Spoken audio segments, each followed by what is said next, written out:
Speaking of which, I was in the Buddha home for some time today and thought, we have a Sramanura who has not been up. Even I, the teacher, without any fiery temper, was on fire. How can a monk be so lazy? I thought. He was not bad though. He did not rebuild at all. Upon investigating, I figured out why. Let me tell you all. This Sramanura is not lazy. He was too hungry to move. Not lazy, just hungry. Why was he hungry? No one made offerings. After going many days without any offerings, he tried alms rounds, but no one donated anything. His temper flared, and when he came back, he decided not to eat.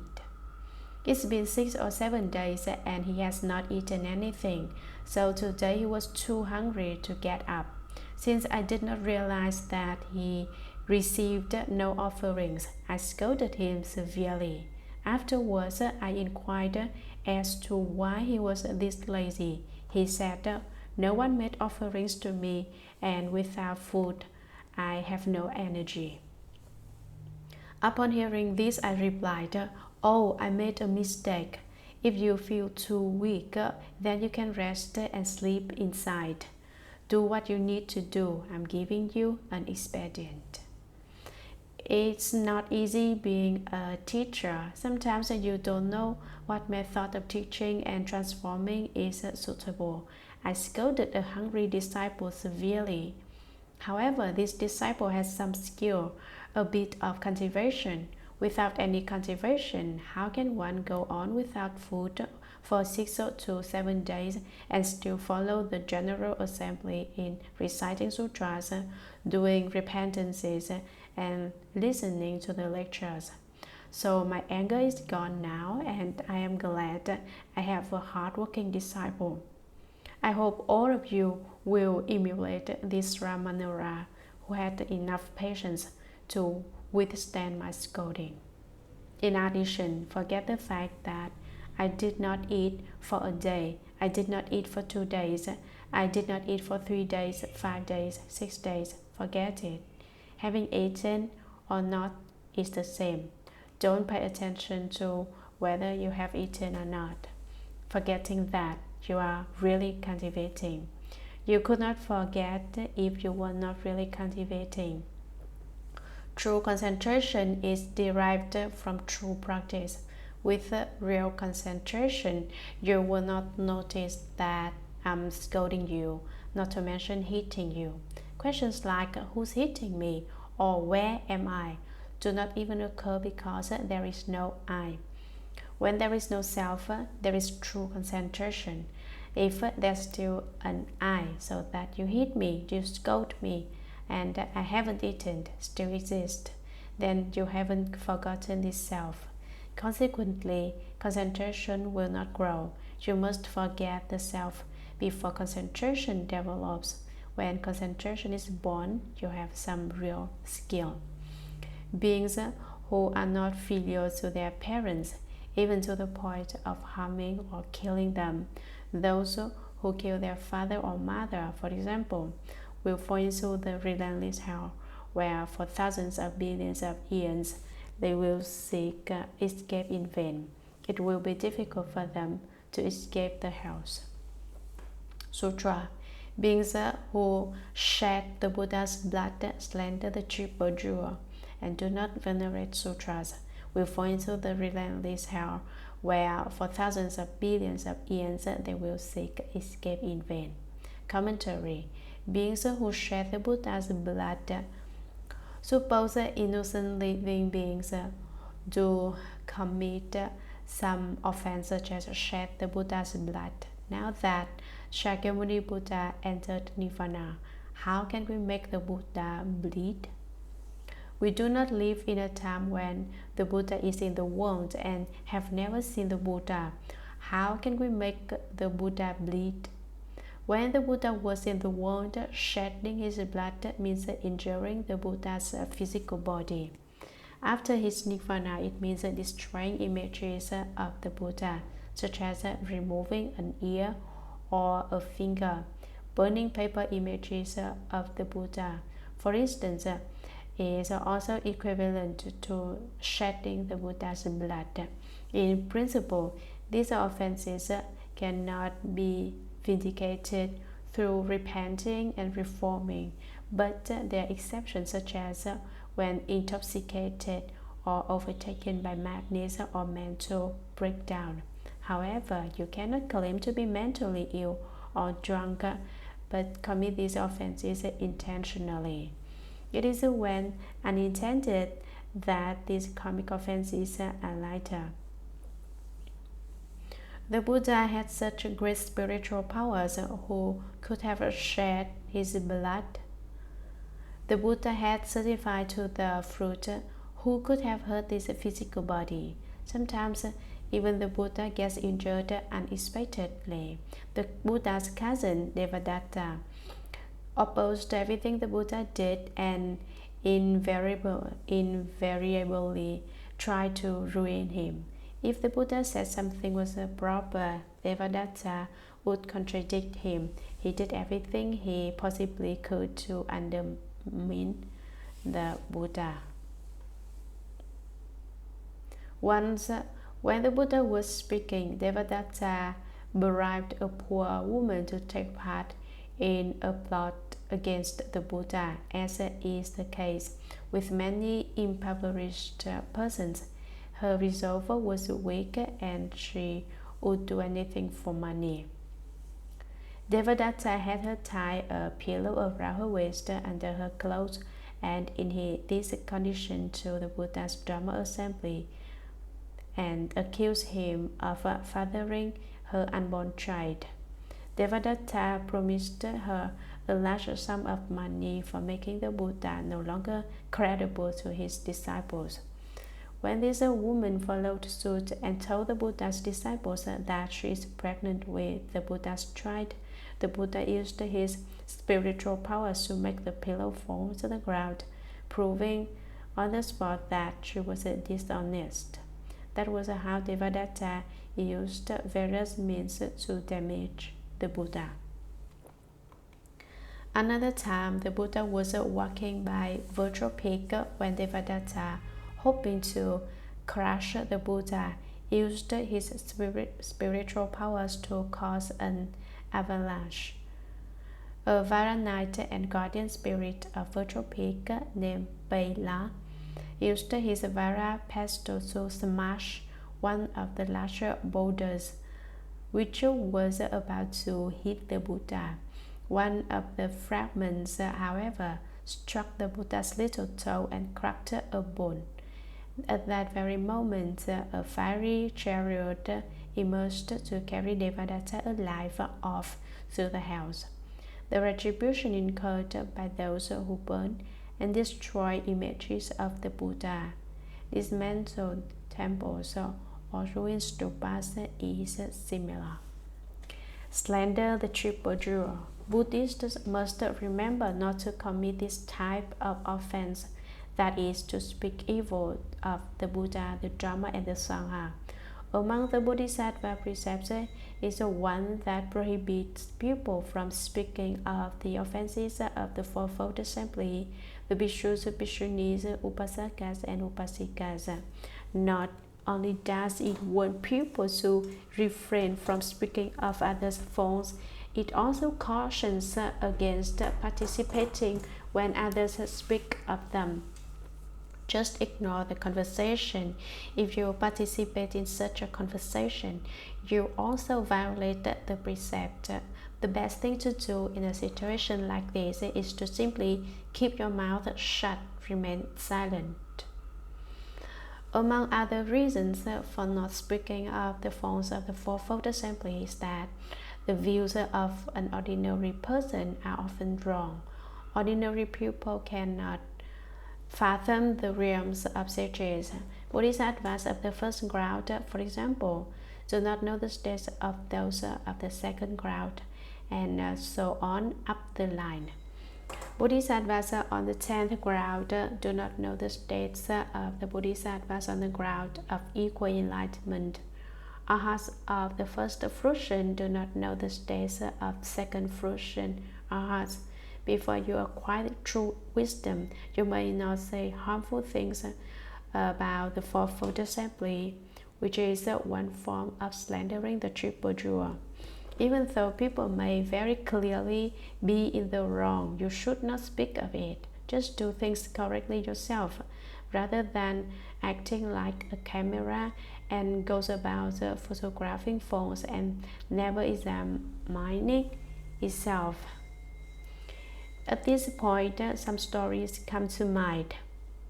During the reign of Emperor Wu of the Liang dynasty, there was a Dhyana master named Chu Gong who ate 2 pigeons every day. The cook assumed that the birds must be delicious and one day tasted a wing on the sly. When he brought the remainder of the dish to Dhyana master Chu Gong, after he finished eating, Dhyana master Chu Gong called for the cook. "Why did you eat some of my pigeons?" "I didn't take any pigeon," answered the cook. "Oh, then what about this?" said Dhyana master Chu Gong. He opened his mouth and 2 live pigeons emerged.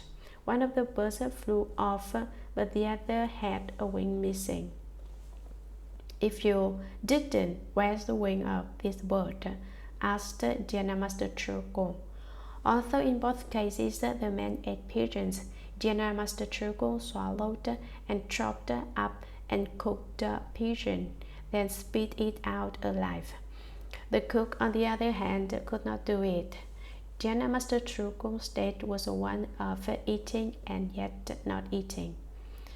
At Lingying Monastery at West Lake Hangzhou, there lived Dhyana master Chi Gong, another famous monk who always ate dog meat and drank wine.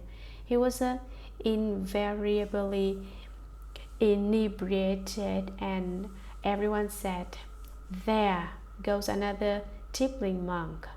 In his drunkenness, however, Chi Gong tortured and transformed living beings. Once a Buddha image was not yet gilded and with gold, so he told the abbot, "I will gild this Buddha image. No one else needs to do it." The abbot of his temple agreed and then waited. After some time, the image was still not finished. So the abbot questioned Dhyana master Chi Gong about the matter. The Dhyana master agreed to do the work that very evening. When night came, however, he merely kept on with his drinking. When everyone was asleep, though, he went to the image and began to spew forth pure gold, with which he covered the images. The abbot heard Dhyana master Chi Gong spitting and abruptly ordered, "How could you spit at the Buddha image?" Dhyana master Chi Gong immediately quit and left. The next morning, the abbot inspected the image. He found that it was covered with gold except for a small spot on the crown of the head. Although a master goldsmith completed the work, his ordinary gold could not match the supplied by Dhyana master Chi Gong.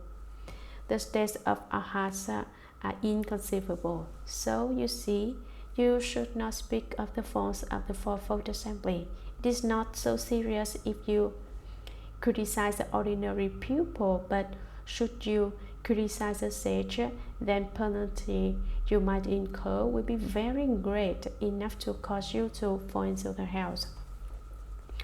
People slander the triple jewel because they do not have faith.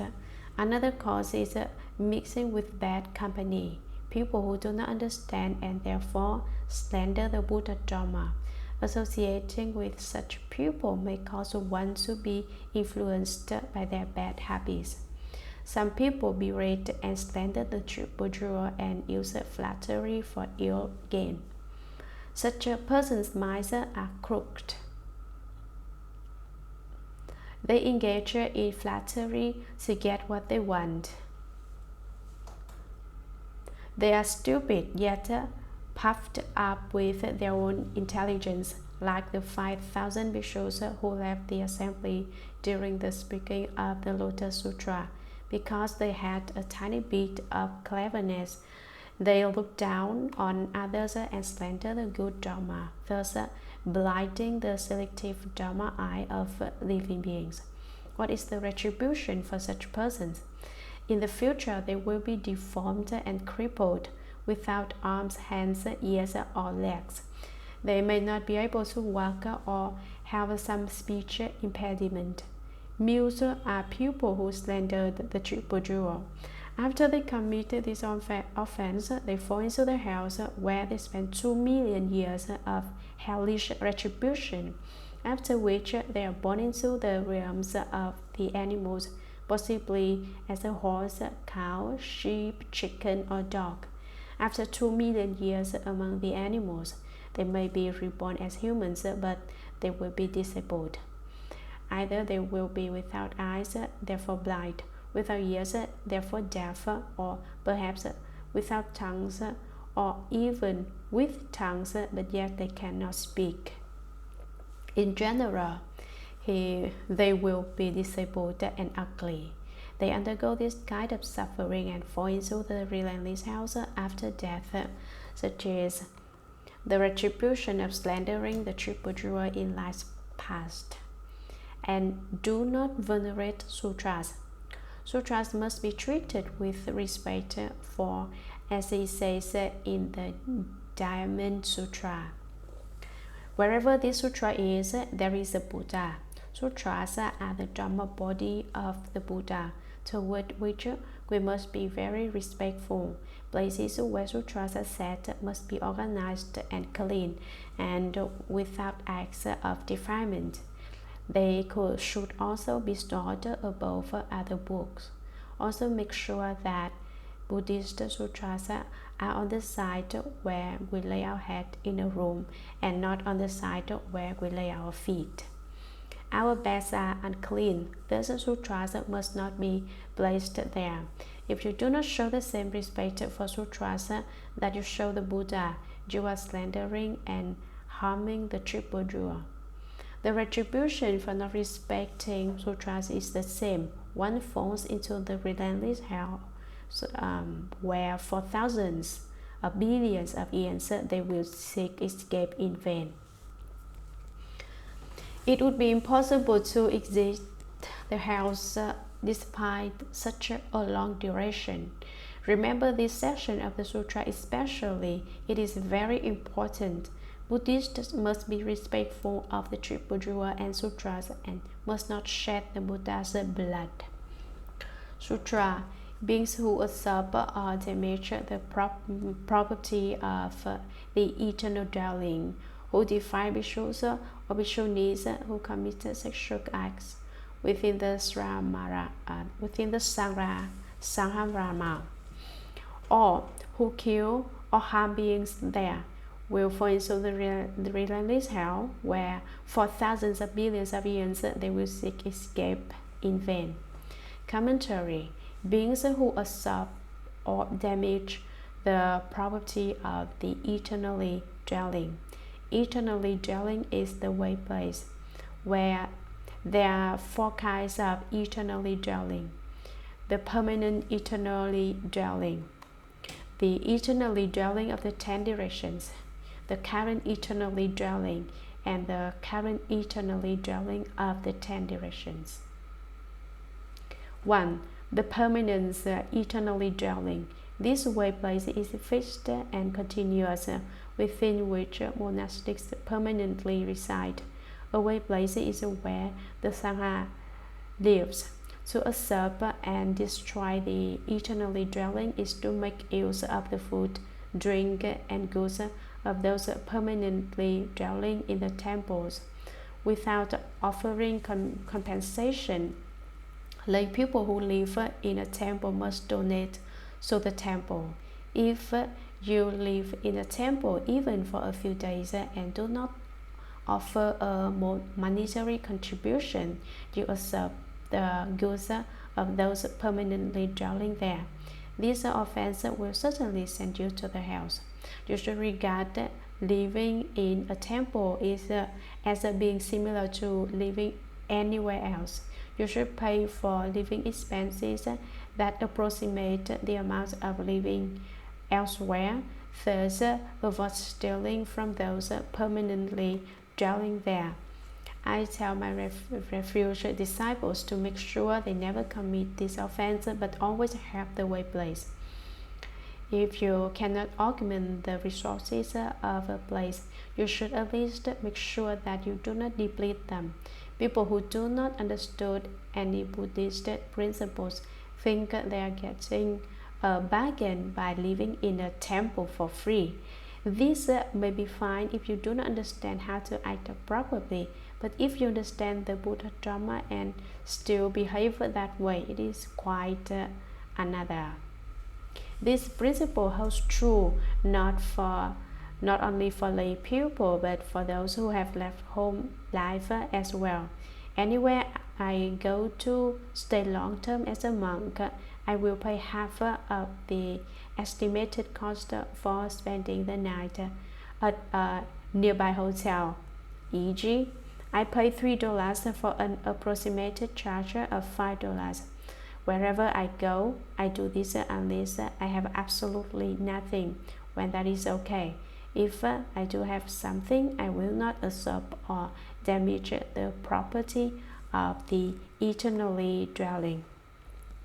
Since the eternally dwelling is like the great earth where a great assembly may live, we must take care not to drain the supplies, such as depleting the food supply so that deprive others of it.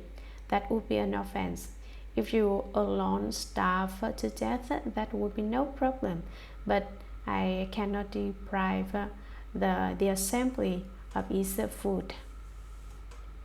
The eternally dwelling monastics must have food and drinks, unlike my little disciple who can do without. Food is like the sky overhead. We need it, so we hurt the eternally dwelling if we have nothing for them. With this attitude, you will not commit a grave offense in this area.